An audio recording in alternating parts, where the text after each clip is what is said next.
Hey guys, welcome, thanks for joining me. Today we move on to Spa for round 6 of the FSR Pro Championship, and well, things haven't been going well. I've got the flu during this race, and maybe you can hear it in my voice. I'm still not feeling well. So qualifying was pretty dismal, and I could only manage P12 on the grid, which, yeah, it's not ideal.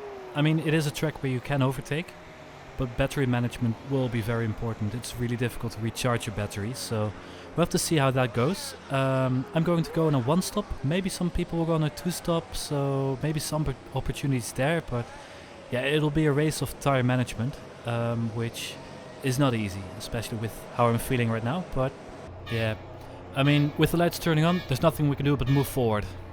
All lights are on, lights out, and away we go. And it's Leonov who gets a massively good start. Gets a couple of positions, and we take it easy into turn 1. There's often incidents here, so we run wide on purpose, give anyone having issues a bit of room, and I lose the rear a bit, and if we look... that's my teammate missing a front wing. And I think that had to do with us losing the rear. As Nietzsche flies past me, so we're in P13, so let's take a look. This is Cameron. He also gets a really good launch. He takes hook on the inside, thinks better of it. And then on the left side, yeah, Howard gets hit by me, and then Cameron is just not fast enough to avoid it. Just a tiniest of contacts, but he loses his entire front wing, which sucks. And here we have another shot from Nietzsche. Yeah, I just lose the rear there, going on to push to pass a bit too early, and well, that's a shame for Cameron, who yeah, his race is now basically over, which sucks for him. So it's end of lap 2. We're still in P13 behind Nietzsche. So after all that, we've lost 1 position. We've got a little bit of damage to the car. Ooh, we almost hit Nietzsche, but it's okay, it's okay. And we, as we move to the front on lap 3, it's Ivanov and Savitt going side by side. Oh, there's not enough room there. All good, and behind it's Meunier and Sadagianis, also very close, as Savitt moves over to give the space back, and oh no! That's a big incident there. It's... yeah, that's Savitt, Meunier and Sadagianis all coming into contact with each other. That was a lot happening at once. So we're gonna take a look at the replay. So this is the angle from Barbikov, and oh, that's plenty of contact there, and then at the front you see Savitt try and give his position back to Ivanov, but then it's too many cars, not enough space, and oof, yeah, that's a lot of positions lost there. As we see me now overtake Sadagianis, which, I mean, for me this is not too bad looking at the championship, because apart from Ivanov, those were all my championship rivals all getting caught up in that incident. So we've got Savitt and Meunier not too far ahead, P7, P8, I'm in P12, and it's Sadagianis right behind me. So end of lap 3, and I don't know, there's some stuff going on in front of me, so there might be an opportunity here. So this is still Nietzsche in front of me, and I go around the outside, and we sort of lose a bit of time here, but that's not too bad, as you'll see in a minute, because now we lose slipstream to the guy ahead, and I have plenty of slipstream from Nietzsche, and both of us will get... ooh, that's a tank slapper. Both of us will get DRS, but I will get a lot more slipstream from his rear end, which means that I can actually overtake, because I've sort of broken the train a little bit here. And then, yeah, I managed to get past, and ooh, that's some battling going on. There's an opportunity there. No, not quite, not quite. Let's not risk it. It's early days in the race. As we take a look at Meunier, and he touches the curb, and no! Oh, that's his wing gone, his wheel gone, and race gone as well. Oof. I've had that happen to me a lot during practice. That exit curb through Blanchimont is really difficult, really tricky, and yeah, I mean, when you lose it, you're going at such speeds, there's nothing you can do to save it. As we're on board with Howard now, we see Sadagianis in front. going through Pruhan, and there's not enough space either. And then, oh, the rejoin! Oh no!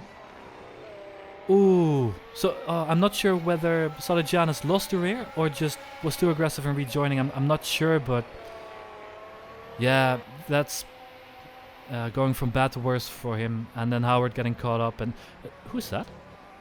That's Ivanov. Hang on, is everyone at the front crashing?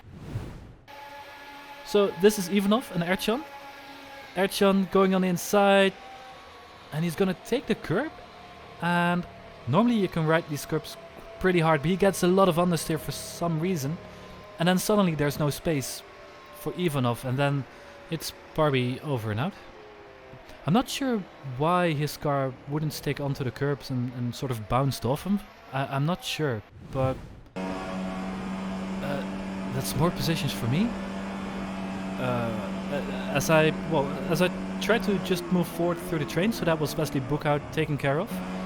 One lap later, it's Leonov. Yeah, we basically do the exact same thing. And one lap later, guess what? It's Patrick Savitt, who's on the mediums, and they're dropping off quite a bit. And yeah, easy overtake, bit of boost having to be used. And it's, well, another lap later. No overtakes down the Camel Straight this time, just to change it up a bit. As, oh, that's Lianos. Touched the curb, and this track has such tricky curbs, and he got caught out by it. And I mean, yeah, another position gained, and then it's Van der Niet in front of us, lap 11. And interestingly, he didn't really use push to pass, neither did I, so he wasn't really defending. Not sure whether he thought what's no use to do it, or wanted to follow me and overtake me later on. I'm not sure, but saved us both a bit of battery, so I'm not complaining, as it's lap 12 and it's Barbakov going into the pits, so he will be one of the people on the 2-stop. So it will be interesting how fast he's at the end of the race, but I believe in a 1-stop. I believe that this means we'll beat him. So one lap later, it's Fletcher going into the pits, so he's also on a 2-stop. It's I guess the usual suspects doing an extra stop when it's a choice between doing a stop more or not. And then it's lap 20, and it's time for me and Erchan to go into the pits. And interestingly enough, as that's a bit of regen kicking in for Erchan, but all good. As Ivanov stays out, so he's in first now, and that was really interesting, I thought, because he had this spin, so that would have cost him tires, and still he stays out one lap longer. Also, interestingly enough, the gap right before the pit stops was 3 seconds, and after his spin it was about 5 or 6 seconds. So actually in those laps he was able to gain on me. Although, even though I expected his tires to be worse off, as that's Savitt who is in front of us. So Ivanov has got really good pace, really good tire wear. So that's a bit of a worry. As Erchan moves past Savitt, and now it's crucial that I make the move as well. So it's gonna be late, and I make the move. There's enough space given.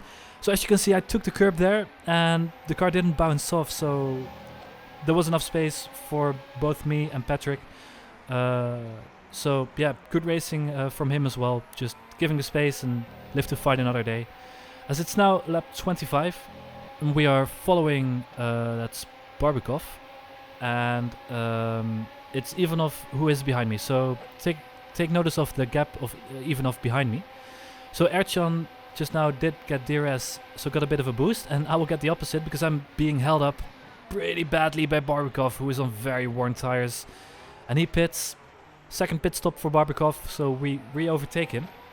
But the issue is, look how close Ivanov is now. He gained well over a second there, so I lost a lot of time behind Barbakov, which is quite painful. So I have to push hard. Let's see whether Ivanov has DRS this lap, or whether we can defend. No, that's too much of a gap, so he won't have DRS this lap.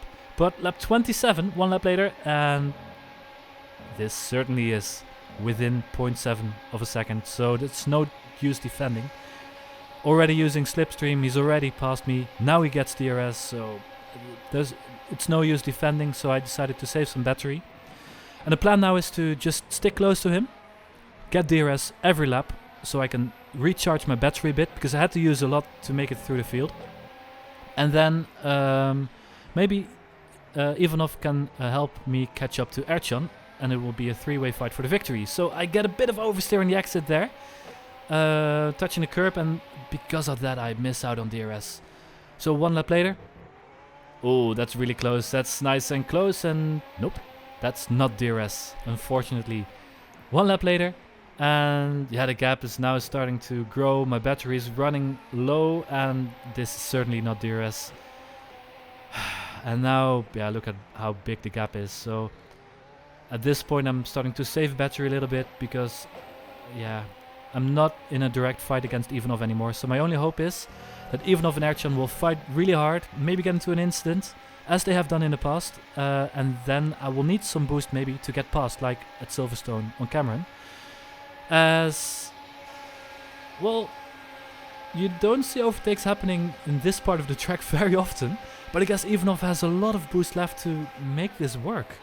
And then Ercan, yeah, of course he doesn't go for the dive here, because he wants DRS down the Camel Straight and maybe do a re-overtake. Or just stick behind, recharge battery, and then go for the overtake on the final lap. So this is later on, and he does get DRS, but look at how little he's closing in. So that's slipstream and DRS, and he's not really closing in, which tells us that Ivanov has got a lot of battery left, and I'm not sure how he's able to do that. When he was catching me, when he was behind, he was so fast down the straight, so I knew he was using battery. And I was thinking he's gonna run out of battery at some point, but if you look at how much he has left to defend here, that's insane. And then, yeah, we just move on to the final lap of the race. This is the finish. It's Ivanov winning, and it's Ercan in second, and I was able to close in on Ercan quite a bit, but not enough to really challenge.